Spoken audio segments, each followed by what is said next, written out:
저는 오늘 그 머신러닝 기법을 통해서 공정 최적화 발표를 맡은 이레테크 교육팀의 이원희라고 합니다. 반갑습니다.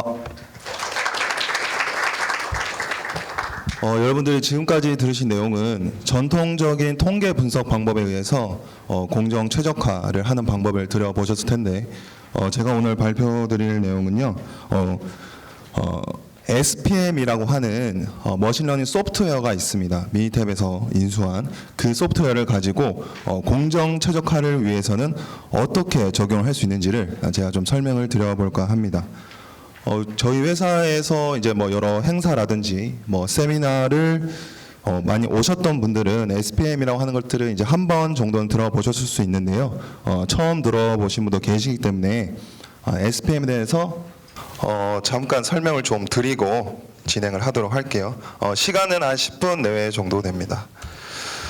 SPM이라고 하는 건요, 일단 간단하게 말씀드리면 머신러닝 전문 소프트웨어예요. 여러분들이 들어보셨을 다양한 소프트웨어들이 있으시겠지만 오픈소스는 R이 유명하죠. 여러분 R은 다 들어보셨죠? R이라고 하는 거.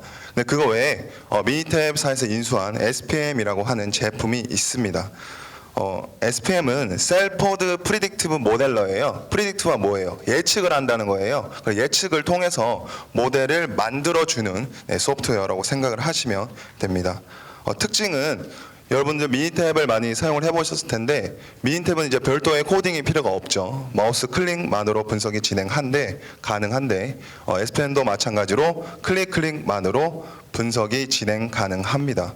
근데 머신러닝을 많이 겪어보지 못하신 분들은 초기 모형을 만드는데 내가 사전에 설정해 줘야 되는 값들이 있습니다. 그런 값들을 이제 머신러닝 용어로 하이퍼 파라미터라고 얘기를 합니다. 이런 값들이 모델을 예측하는 데 있어서 성능 또는 Y값 예측에 굉장히 많은 영향을 미치는데요. 이런 것들은 초보자분들은 좀 접근하기가 어려우실 수 있죠. 근데 SPM에서는 최적의 값들을 위한 기본적인 설정 값들을 주어집니다. 그래서 내가 좀 더 숙련이 되면 그런 하이퍼 파라미터들을 바꿔볼 수 있겠지만, 그러시지 않아도 처음 내가 어떤 분석을 하고 싶은지만 정해 놓으면 바로 분석이 가능합니다. 그래서 그 유저 프렌들리라고 하는 거는 이제 이지 오브 유스, 그러니까 사용법이 간단하다라는 것과 연결이 되어 있고요. 오토모티브 모델이라고 해서 자동화된 모델 기능도 제공을 합니다. 내가 모형만 한번 만들어 놓으면 그 모형을 만드는 데 필요한 하이퍼 파라미터들을 얘가 막 바꿔줘요. 여러 가지 값들을 바꿔줘서 모형을 최대 10개, 20개를 동시에 만들어주는 그런 기능도 가지고 있습니다. SPM에 대한 소개는 이제 간단하게 이렇게 좀 말씀을 드리도록 하고요. 그럼 도대체 머신러닝이 왜 필요하냐? 전통적인 회귀 분석이라고 하는 Y값을 예측하는 방법도 있는데, 머신러닝은 우리가 왜 써야 되는지에 대한 궁금증이 생기실 수가 있죠.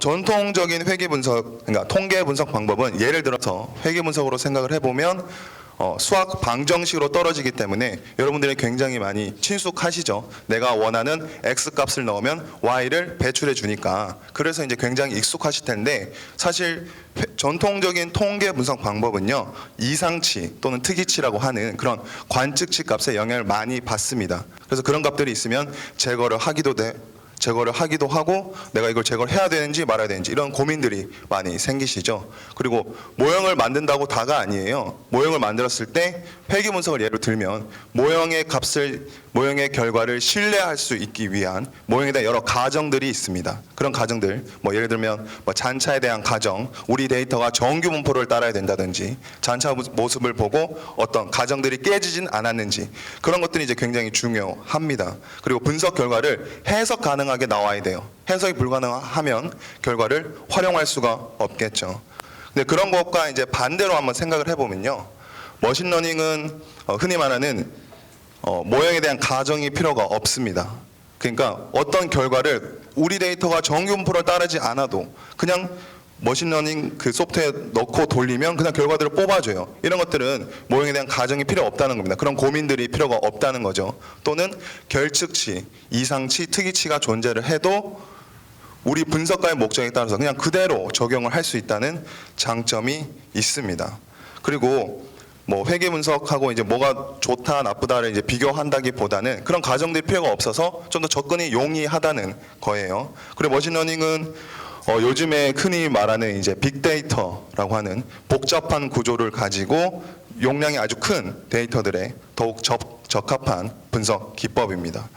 예를 들어서 지금은 이제 간단한 예제를 통해서 이런 사례들을 소개를 해드렸지만 여러분들이 가지시는 데이터가 예를 들어서 10만 건, 100만 건, 변수가 뭐 100개, 200개 있으면 기존의 회계 분석으로는 모형의 설명이 불가능한 경우가 많습니다. 근데 머신러닝은요 그런 것과는 상관없이 우리가 알고 싶어하는 y 값들을 최적의 값으로 도출을 해낼 수가 있습니다.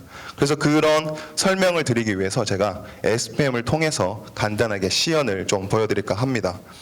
예제는 아까 그 조대희 위원님께서 이제 설명드렸던 예제랑 똑같고요. 똑같은 예제로 SPM에서는 어떤 결과를 얻을 수 있는지를 제가 한번 소개를 해드려 보도록 하겠습니다. 미리 좀 데이터를 불러와 봤는데요. 지금 보시는 화면처럼 이게 SPM이라고 하는 이제 머신러닝 소프트웨어입니다. 우리가 처음에 뭘 하려고 하면 데이터가 먼저 필요하겠죠. 그 데이터가 불러오기 위해서 제가 한번 불러와 볼게요.